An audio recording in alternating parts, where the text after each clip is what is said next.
Team, today I'm going to show you how to prepare for a marathon.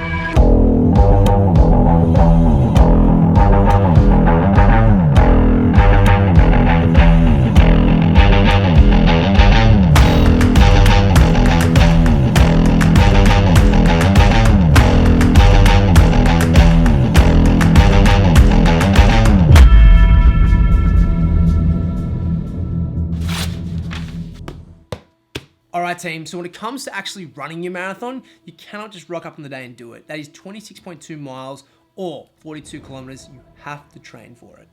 Over the course of a given training period, you will increase the amount of load you're placing on your body to get it prepared for what is to come during that race day. Now, there are going to be days or weeks where you have deload, where you give your body a bit of rest, and also you have the taper as well. That's a week or two leading into the actual marathon to give it a nice little bit of rest before you perform on the day. But on average, you're going to be increasing your load. You're also going to be increasing your intensity on certain days as well. Typically, you have a day every single week where you run a long distance, and over a period of time, that distance will actually increase over the period leading into the marathon. During the week, you also have tempo training, where you increase the intensity. It'll be a shorter distance and you have a bit more rest, but the idea is to get your body used to running at a faster pace over a longer distance, and working on that lactate threshold. So what does that mean?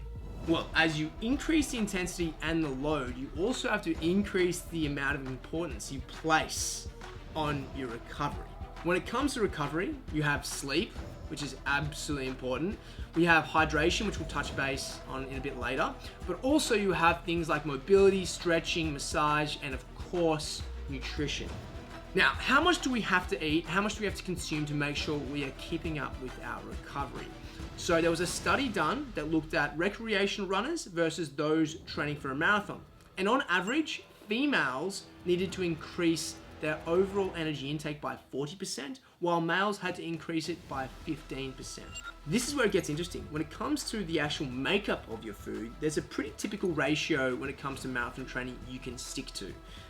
50% of your food comes from carbohydrates, 30% from good source fats, and 20% from protein. So what does this ratio actually look like on a plate? In front of me, you have 3 different dishes, all made up of the same ratio of macronutrients. Despite being different cuisines, different types of meals, this is an example of how you can eat for your marathon. Where the difference comes in is the amount. So the ratio stays the same, but depending on how much you actually expend during your training will determine the amount at which you will take that ratio. As we said earlier, for women, they will increase their overall energy expenditure by 40% during their training efforts, compared to men with only 15%.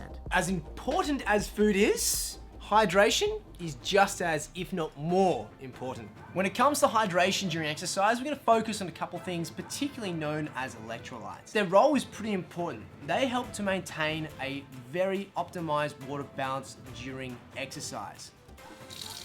When we exercise, we lose our electrolytes through our sweat. Have you ever wondered why you're really salty after a workout? So what are electrolytes? Well, these legends are chemicals that, once they are mixed in water, conduct electricity. The ones we're going to focus on are sodium, potassium, and magnesium, but there's quite a few more, including calcium as well. Along with hydrating the body, they also help with nerve and muscle function and blood acidity as well, making sure it's all balanced. To replenishing your electrolytes in a second, but let me show you what I like to work with first.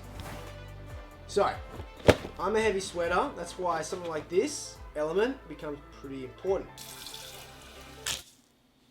Oh no, that just went everywhere. In each of these little sachets, you have 1,000 milligrams of sodium, 200 milligrams of potassium, and 60 milligrams of magnesium as well. It's pretty crucial because in 1 liter of sweat loss, it's pretty similar to about these amounts that you lose in milligrams, respectfully. Other ones I love to work with are G1 Sport from Bare Performance Nutrition, or BPN. That's been my go-to in general, just daily. One thing I will say, it's crucial that you actually test your electrolytes along with all your gels prior to the actual marathon. Make sure you're training along with them, get your body used to them, and also it's a completely different experience. So make sure you know your body loves them.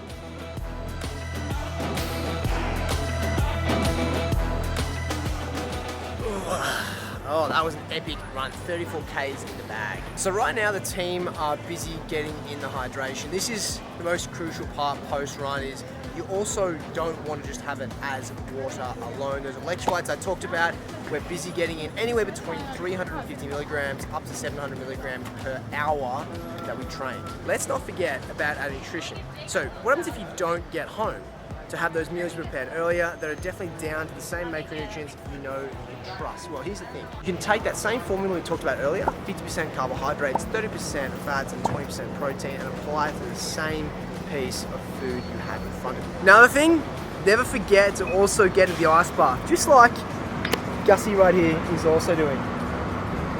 Thanks, Gussie. It sucks.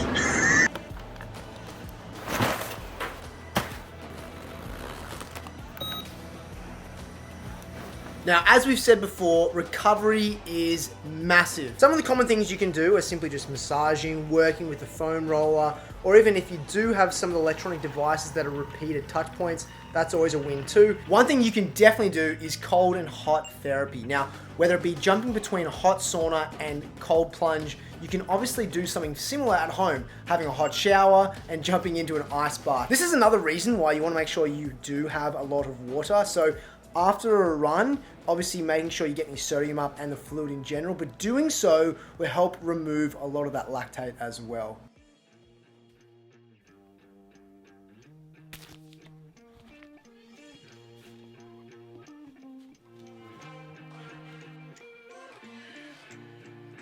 All right, we've covered everything across your marathon prep over 2 months. But what about marathon day?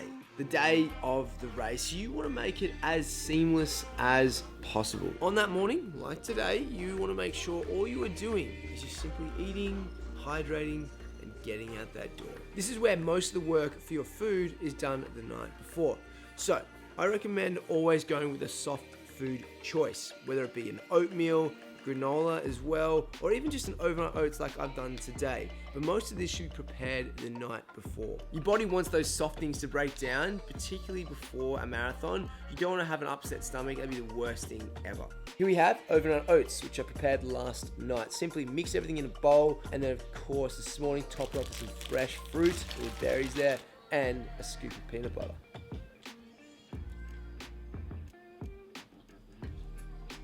I'm having this meal about 2 hours before my race. Now, this is great because it allowed my body to actually take on the nutrients, but on top of that, not feel any discomfort for the actual race itself. Now, carbohydrate loading is a common talk or practice, and if you are doing so, you want to be increasing about an extra 10 to 15% of your carbohydrate base the week leading up, and you want to make sure you're equally taking on extra water.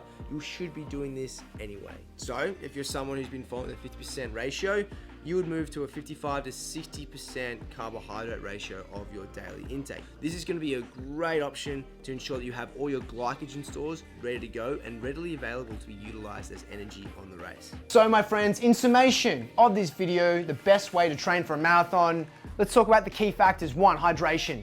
You want to consume between 350 to 700 milligrams of sodium per hour of training. 700 is the upper limit, and that is for someone who sweats a lot. You have excess salt remnants on your caps, everything around you, compared to someone who doesn't sweat that much at all. Moving on to nutrition, remember the macronutrient breakdown of a marathon training is 50% carbohydrates, 30% fat, and 20% protein. On top of that, women on average and based on recreational runners into marathon training will increase 40% for women and 15% for men in overall calorie intake. The final thing is you want to make sure that 2 hours before your race is when you have your last and final meal, and then within 30 minutes before the race, maybe a gel or just a banana. Make sure to stay hydrated leading into your event, and of course, enjoy the day. It's always going to be a good one.